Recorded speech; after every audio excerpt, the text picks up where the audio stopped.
మన భారతదేశంలో ఎందరో మహానుభావులు జన్మించారు. అందులో భీమ్రావ్ రామ్జీ అంబేద్కర్ గారు 14 ఏప్రిల్ 1891లో జన్మించారు. ఆ వ్యక్తి ఎన్నో మార్పులు, ఇంకెన్నెన్నో ఆశయాలతో తన జీవితాన్ని మనకు అంకితం చేశారు. అలాంటి గొప్ప మనిషి కథ మనందరి కోసం.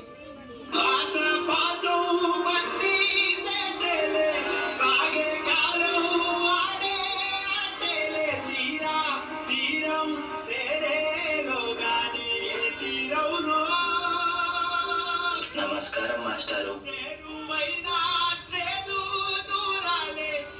పిల్లలు, ఈ ప్రశ్నకి మీరు ఎవరు సమాధానం ఇస్తారు? నేను చెప్తాను మాస్టారు. వెనకాల ఉన్న మా నువ్వు వెళ్ళి రాయి భీమరావు.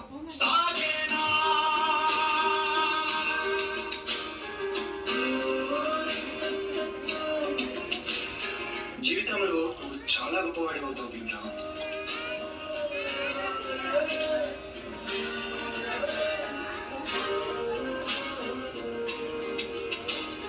నీ వల్ల మా భోజనం బయలైపోయింది. ఇది కూడా నువ్వు పెట్టిను.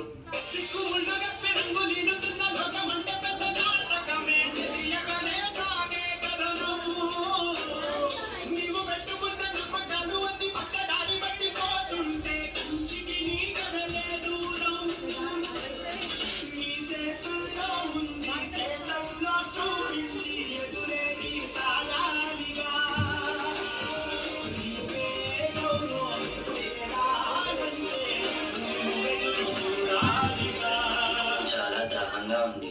తాగడానికి మంచినీళ్ళు ఇస్తారా?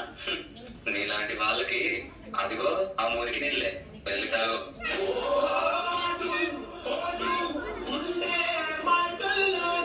మనుషుల్ని మనుషుల్లా చూడండి, పశువుల్లా కాదు.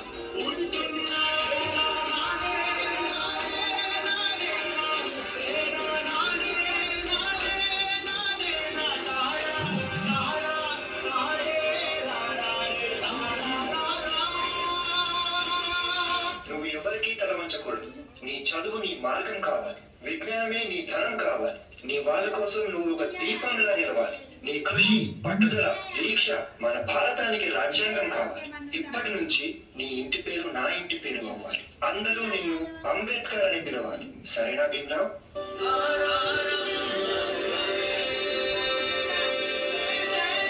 ఎంతమంది తనని తక్కువగా చూసినా చదివే లోకంగా మార్చుకొని మెట్రిక్ సాధించాడు.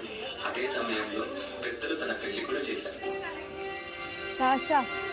సాయాజీరావు గాయక్వాడ్ అనే మహారాజు సాయంతో విదేశాల్లో చదువు పూర్తి చేసి ఎన్నో గణితలు సాధించి తిరిగి వస్తారు.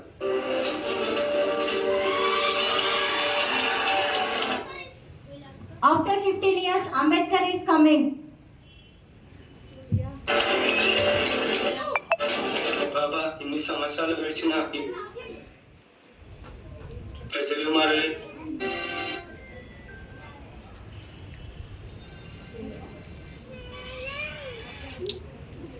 ఏమై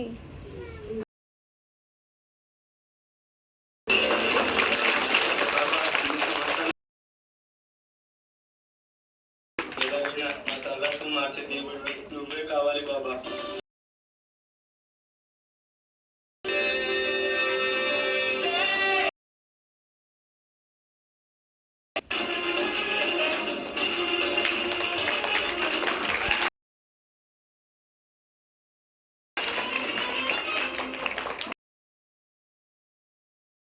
అధ్యక్షుడిగా మిమ్మల్ని ఎన్నుకోవడం మాకు చాలా సంతోషంగా ఉంది. ఇన్నేళ్లకి నా ప్రజలకి, నా దేశానికి సేవ చేసే సమయం వచ్చింది. భారత రాజ్యాంగాన్ని నిర్మించే అవకాశం నాకు దక్కింది. దీనికోసం నా ప్రాణాలు అర్పించడానికైనా సిద్ధంగా ఉన్నాను.